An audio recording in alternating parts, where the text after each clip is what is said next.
বলতেছিলাম কি, ওই যে লাশের যে পাইকারি দামটা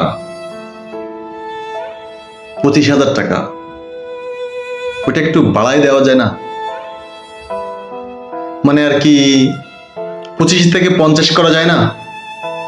লাশের দাম, লাশের গতকালকের বাস ফেরি থেকে যে পানিতে ডুবে গেল, প্রত্যেকটা লাশকে 25,000 টাকা করে দেওয়া হয়েছে।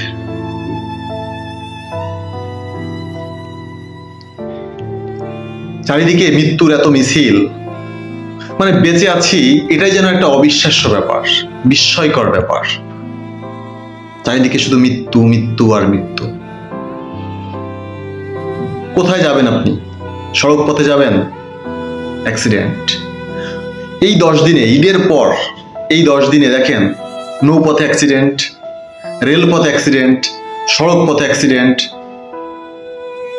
মানে দুর্ঘটনা নেই এরকম কোনো রুট নেই। তাই বলছি, এই যে একটা লাশের মাথাপিছু পাইকারি রেট 25,000 টাকা করে দেওয়া হয়েছে। এটা যদি একটু মানে বাড়িয়ে দেওয়া হতো,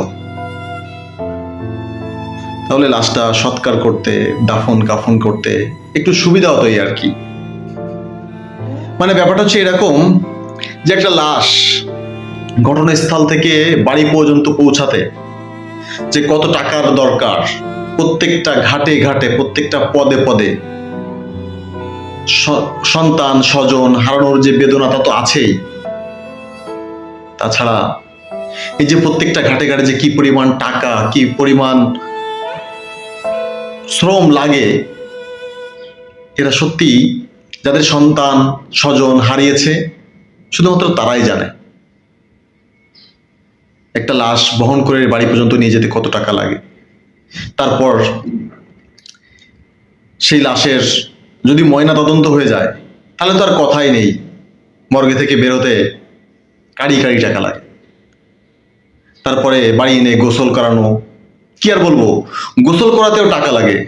তাও এখন রেট বেঁধে দিয়েছে। গতকালকে শুনছিলাম একজনের কাছে যে একজনের লাশ একজনে গোসল করিয়েছে, তাকে 1,000 টাকা দিয়েছে খুশি হয়ে, তাতে সে অখুশি হয়েছে। মানে বিষয়টা কেমন ভাবা যায়? তাই যদি লাশের রেটটা একটু বাড়িয়ে দেওয়া যায়, একটু ভেবে দেখবেন। ধন্যবাদ।